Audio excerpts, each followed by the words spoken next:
Hello, my name is Margaret, and with me here I have Mr. Emmanuel Ehiosu.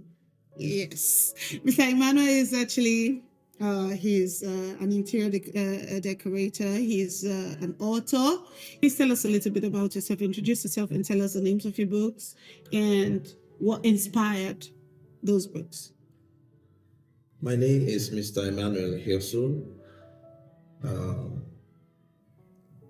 I've written two books officially, and I'm working on the third one. The title of the first book is Where is the Home of the Black Man? And the second one is Slaves in Power. Okay. Um, what inspired me to write this book is because I haven't lived in the Western world for um, more than 2 decades now, 21 years. Uh, I can contrast between 21 years. Yes. That's a long time. I can contrast between Africa. By the way, I'm from Nigeria, so in the context of Nigeria, Sweden, um, where's the home of the black man actually? Africa is actually the home of the black man. But I discovered that each time I go back home for holiday, Yeah. I start missing Sweden after a while. And How long? Say about three weeks to 1 month. And whenever I'm here, after a while, I also get tired. I feel like I want to go back home because I miss the food, I miss the environment, I miss the weather, and all sort of things. Then I started to think like, where actually is home? Where can we really say that this is home? We are comfortable completely.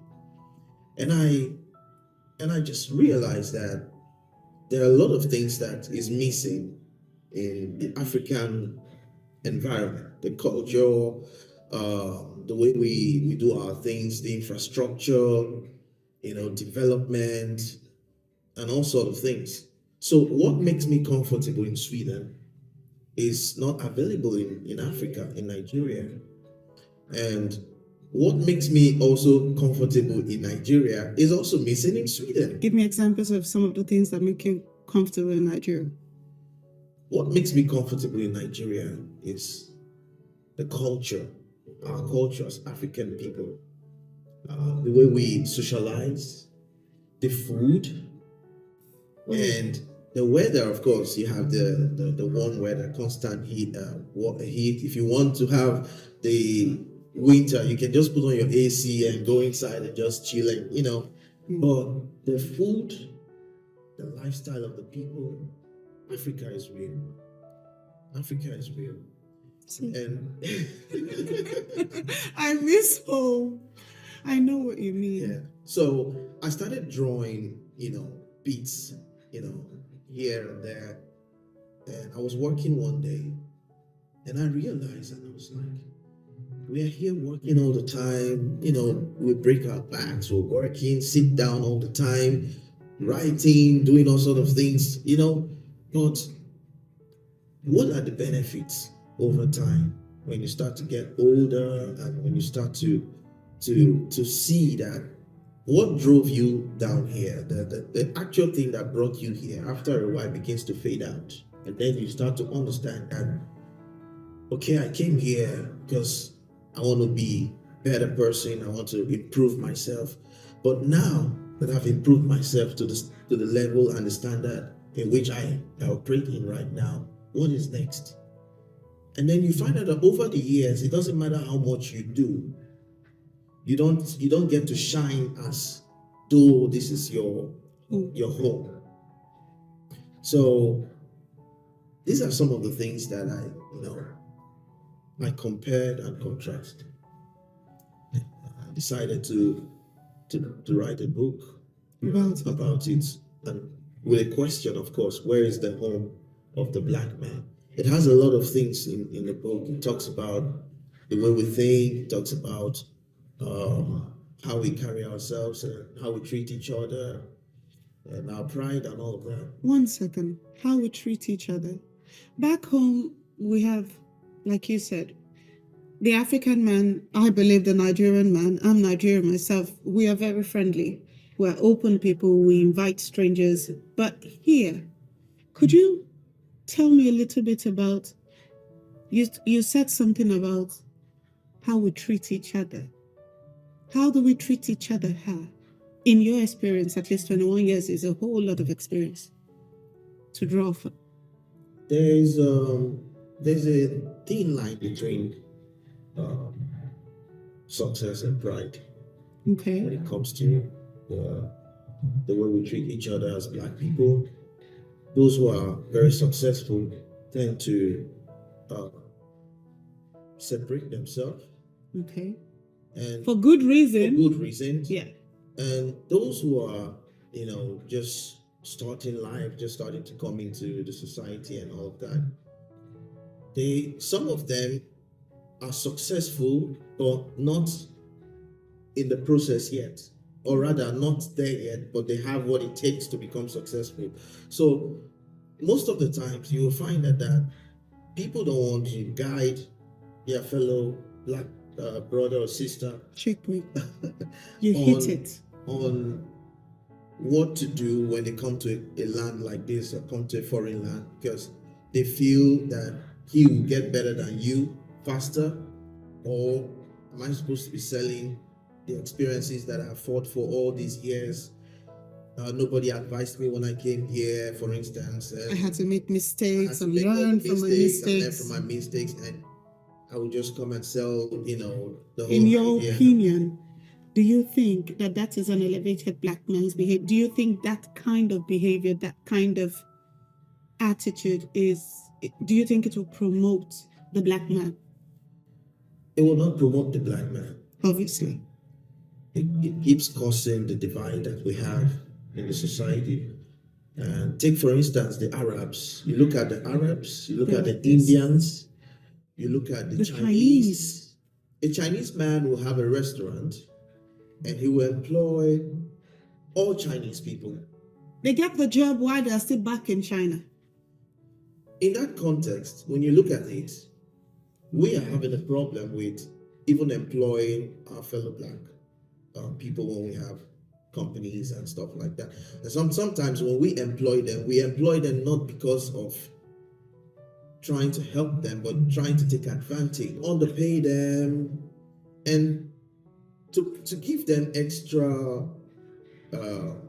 jobs, extra assignment, different from the contract. If you are signing a contract with someone to work for the person, you have what you're going to do, you have all the objectives of what you're going to do. But Can I just chip in something? Do you know that we don't just do that with just employment? Even sometimes, I dare say, with some exceptions, of course, even in marriage, most times when we go back home to marry, the goal sometimes, not all the time, correct me if I'm wrong, is to exploit. There was a video, I'm sorry, you're going to go back to what you were saying, but there was a video I listened to in, I think it happened in the UK or in the US, about a husband who actually killed his wife because she decided not to give him her paycheck anymore.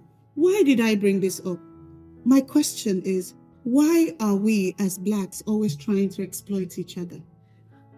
It doesn't make sense to me. I think, when you go outside the original agreement with someone and you start to add more responsibilities and without pay, we always have, you can do what you can render a favor to the person, for your boss, for instance. If he's an African man, you give him that favor because you are scared maybe he'll take the job from you, and then you succumb to what he wants, and you give him that favor the first time, and then the second time, and sooner or later it becomes a routine, and it's not part of your payroll. It's not in the contract from the beginning. So then we take advantage of it, and when familiarity starts to creep in and all of that, then it brings separation, and it brings chaos, conflict. So professionally, we lack the professionalism of relationship, which is we are family, we are brothers or sisters, or whatever relationship we have first, even before we say we are black people. Yeah. How do we deal with, you know, things that we have to do separate from the relationship? Because the Western people's life and culture is we are here for this purpose, and after that we can take the other things. Yes. But we mix up everything. We mix up both the relationship Yes. and the It job. becomes a and mess. everything. So it becomes a mess, and then it doesn't go further because it's destroyed. And there's a whole lot of institution that has this problem. It's not just only on the relationship level. It's gone in various levels. So, I have another question to ask. Have you had a business of your own here in Sweden? yes, I've had my. How was it like? Did you employ black people? Yes, I employed a couple of black people. So I had a company there, and I hired most people to work, but What was your experience with them? Was it good? Was it pleasant? some of them were actually very faithful, Okay. because And professional? not necessarily professional, but I mean you learn even in the profession sometimes, Yeah. because most of the problems we have is hiring people with experience, but people with experience may not want to come to you. They may want to go somewhere else, Bigger. I get it. maybe bigger, or they have this choice. They can Yeah. make their own choice. Yeah. But when people of that level come to you, you're not looking at professionalism at this point. You're just trying to help somebody, and at the same time build some kind of relationship within a community to see how your contribution can To go, that country. can I go get far. it. So most of the time I helped a lot of people, and the moment they start making some little money, then they start breaking the rules, like coming early. I mean, Black people? Yes. You assign them to a place, they don't go there on time, they go late, and sometimes they call you in the middle of, nowhere and tell you, oh, I missed my bus, but you're supposed to be at work at 7 o'clock, but now you are calling me when it's 10 minutes to 7.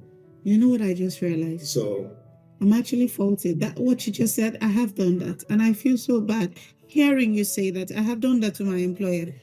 I feel so bad right now. And I'm going to work on that, because I realize right now that when one makes a commitment to a job, you have to keep it irrespective of your own private life. So thank you for teaching me that. Thank you. I will do better. So many times I found myself rehiring another person almost on the spot, or going there by myself to fix it. So it's challenging, when you have a business, because you don't want to lose your clients. It's difficult to get your clients.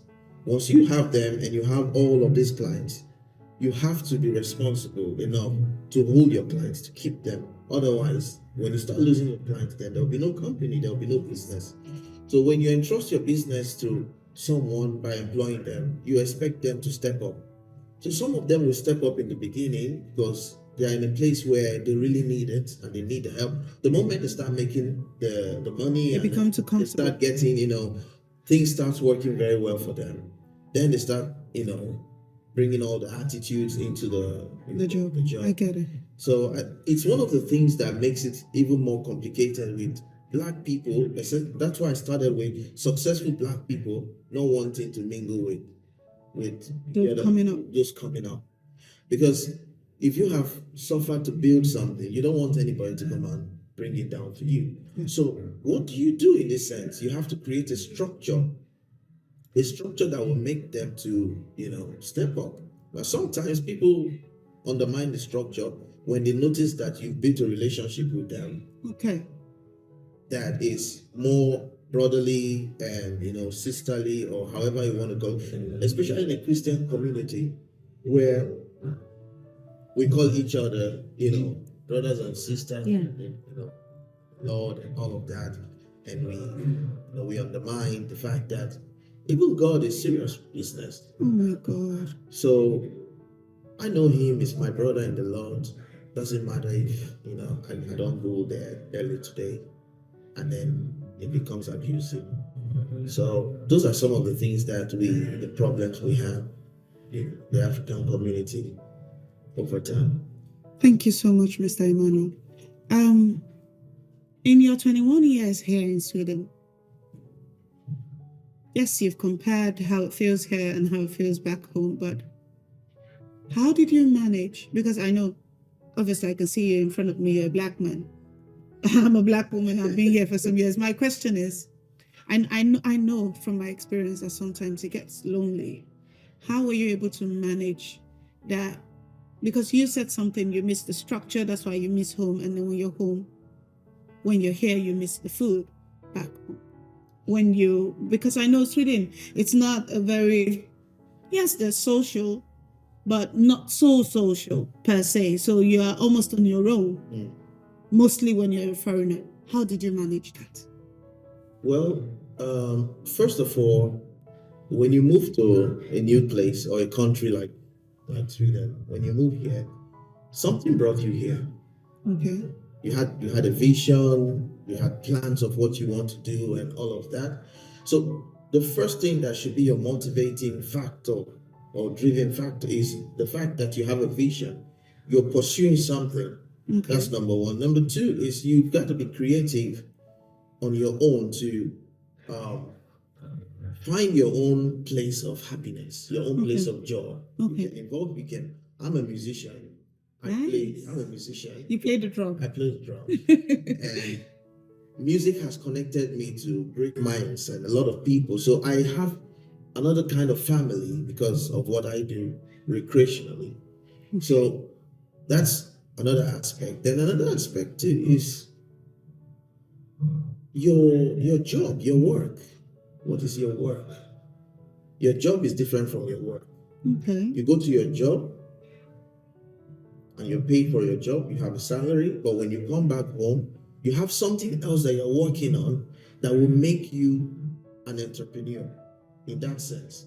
Let me catch you. You are saying that yes, as Africans, we come here, we get a job, we can make ends meet, we can pay for utilities, but we also have to have something else by the side. Continue. So when you have something else by the side that you want to do, many people come to Europe and they start cleaning and they work in restaurants, washing dishes and all kinds of jobs that if you ask them in Africa, most people don't do that job. Nope. But when they come here, they find themselves doing those. You humble yourself, irrespective of whether or not you have a PhD. But if you don't do it, nobody will pay your bills. And of course, we have the currency, value. So when you look at that, you can value yourself and say, okay, I earn this. How much is it back home and stuff like that? And then you start to put one and two together, and then you can plan and say, okay, from this time to this time, I'll do this job. While I'm studying, if you came in here as a student, whatever brought you here, or however you came into the country. Then you can plan and say, okay, I'm not doing this forever, but I'm just going to do it to carry myself from this point to this point, and then from this point I should be doing something else. So by the time you're working on this, you're going to school, which is your other goal that you're working on. Oh God, I like you. You know why I said that? One of the reasons I started this platform to get people to talk about their experiences, and it's because of that. We come here as Africans, we get a job maybe as a teacher or undakoteshka or kukoteshka, and you think that is the end of life. And before you know it, 25 years, you are stuck doing the same thing. You're not growing, you're stagnant, and then you're old. And then life is over.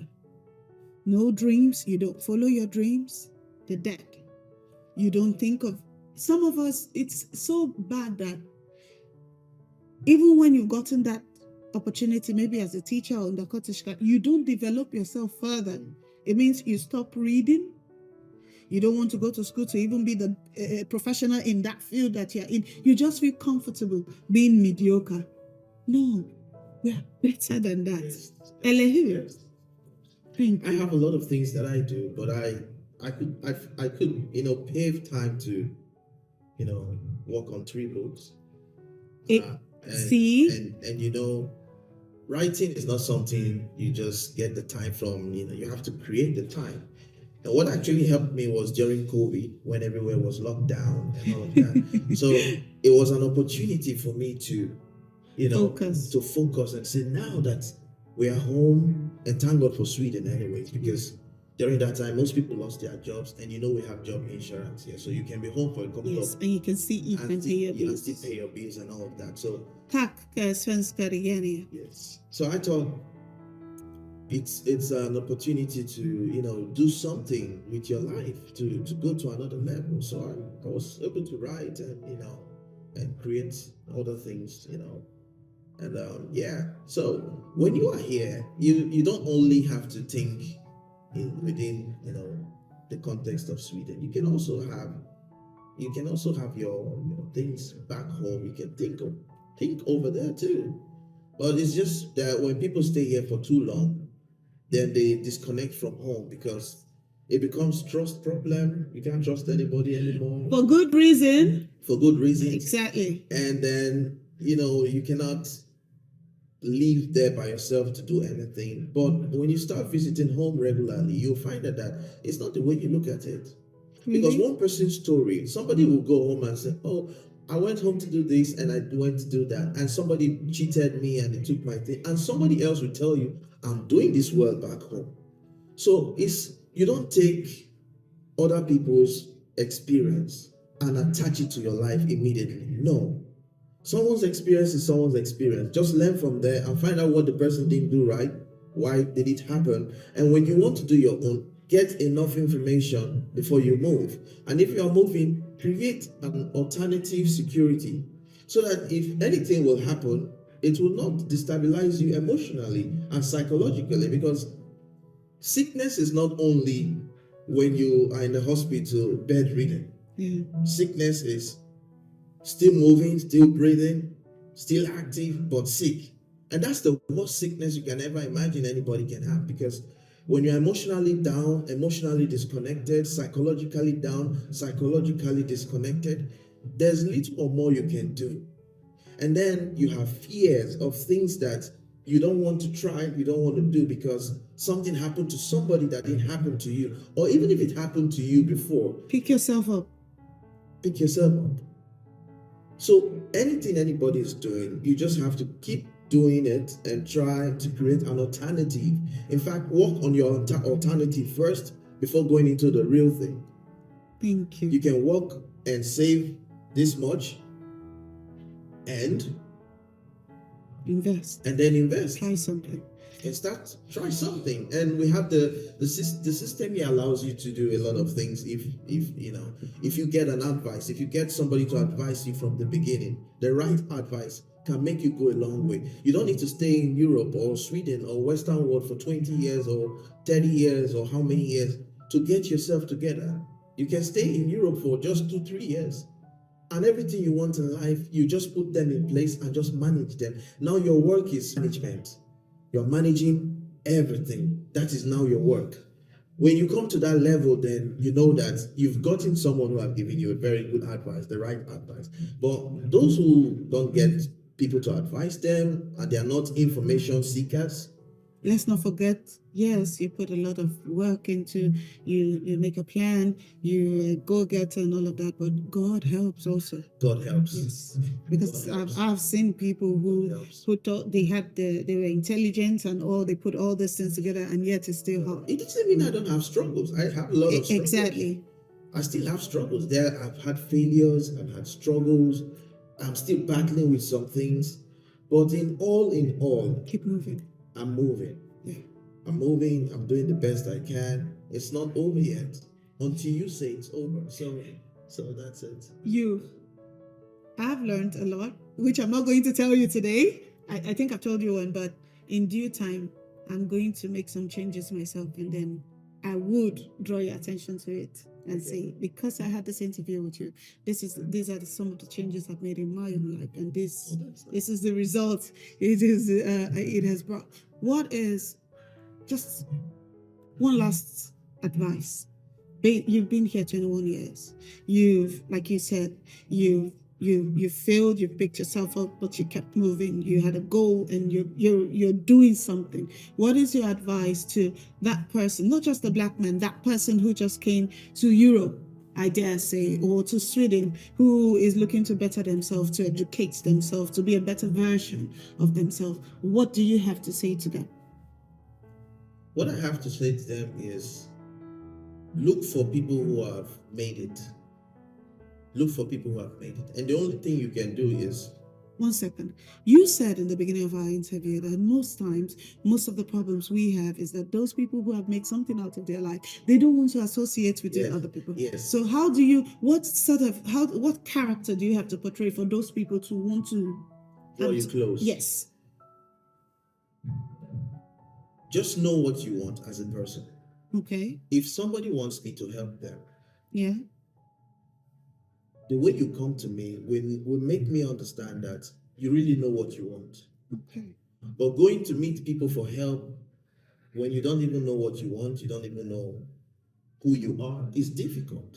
Okay. Like there's a saying which says, for me to pull you out from the ditch, you must raise your hands. You must give me the hands for me to hold. As I hold my grip, and your grip is what will pull you out.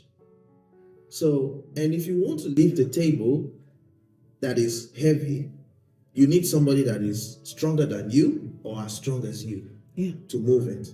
So there is no way in this world you will become anything or do anything without the help of somebody. Yes. Someone is always a stepping stone. And how you manage the person afterwards matters a lot, because there is the appreciation side of it. There is the, what do you call it? Appreciation is quite a broad word, because you need to go back again and say, thank you and a thank you. But even in that thank you, there's another kind of appreciation that comes back to that person. Not necessarily you giving the person something, but the fact that you make good use of that opportunity. There are a lot of people that have tried to help and they've not given me anything. They are doing, if some are even doing better than me, but I have not gotten anything from them. But the fact that I see that they use the opportunity very well and they pave the way for the other people is enough for me. You become invested. I feel satisfied. But there are people, when you help them, they block the road for the other people, because if someone does something wrong to me and I'm angry and I'm not happy, next time you won't want to help. I would want to help the other person. Or you'll be a bit careful. I get it. And then if you recommend somebody to me, I will not take the person, obviously. So this is a recycling, thing that's going on here with the relationship and the way we organize ourselves and the way we do things. So my advice to anybody coming into a new place is go to the right place. It could be church, it could be anywhere, it could be, ask questions, go on the internet and Google and ask. Otherwise, go to your home embassy. There's a lot of information. Sometimes we think embassy is only to go and get visa and do your passports and all of that. The embassy has information that even people who have lived in Europe, in the same country for years, do not have. Because everybody goes to the embassy. So I like you said that. Is it, yes, go to the embassy, but the people working in the embassy, are they very receptive towards those people coming to get information from them? I think that there are ways to go about these things, because you don't create your own obstacle before you are there. Okay. That's the way I see life. Okay. Like I said before, another person's experience is never my experience. If you have gone to a place and been denied, I want to go and see if they will deny me. Okay. And if I ask you very well, why did they deny you? It may just be something you didn't do right. It may just be something you, maybe it could be your attitude, it could be, sometimes people come with stories and they tell you something, but you don't really know. There's a lot of ingredients that goes with, communication, human relations, working with people. If I go to the embassy, I've never been to the Nigerian embassy and I've been turned down. Not just because I have a relationship with people there, but when I go there, there's a way I portray myself. Be respectful, be friendly. Even if someone gives you an attitude, don't give them an attitude back. No. Understand where the frustration is coming from. Perhaps that person is not happy with something that's going on, because you really don't know until you know.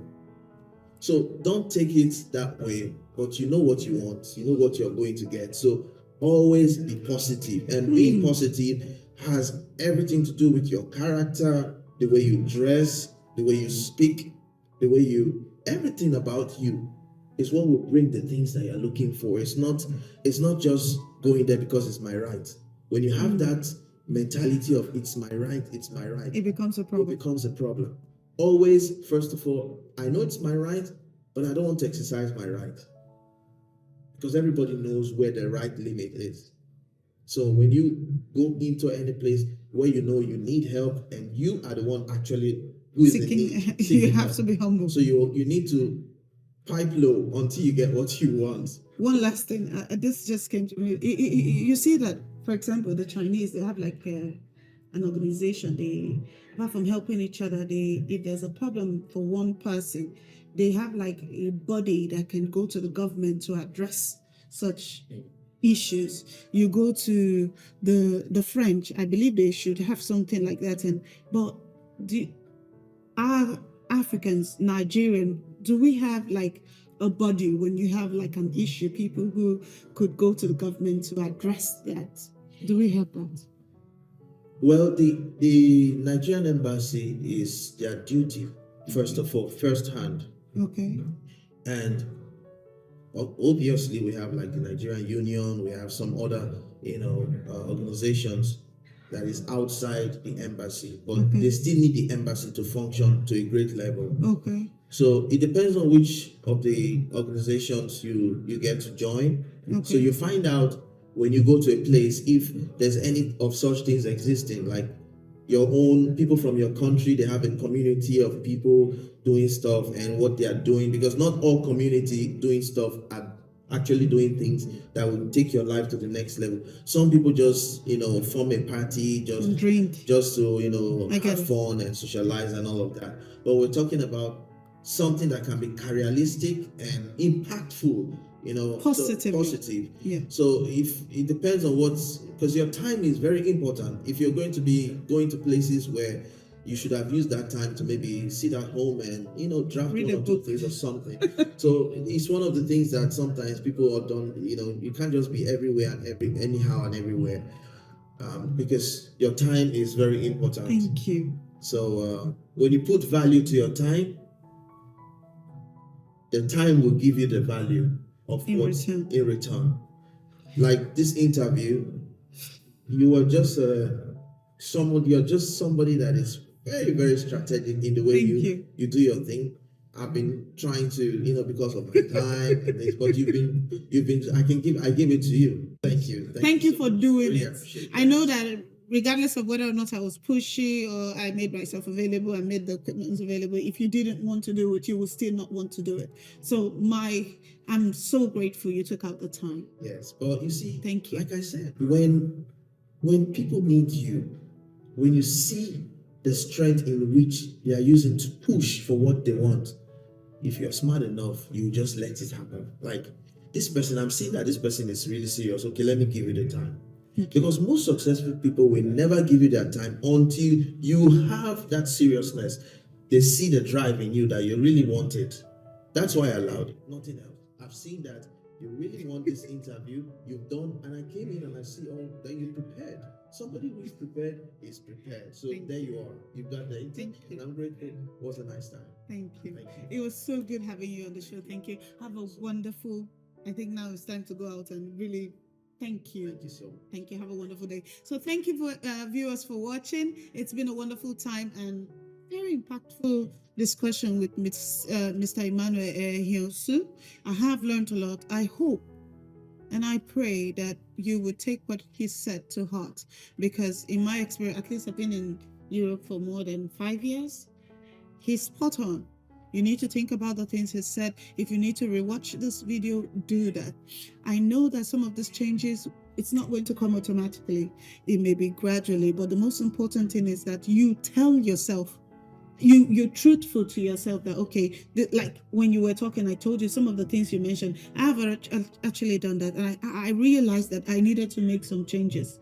You want to evolve, you want to be better, be ready to take corrections. When you make a mistake, be ready to acknowledge the mistakes you've made and then learn from it and then develop as you go. So thank you very much. It's been a wonderful time. Thank you. God bless you. Bless you.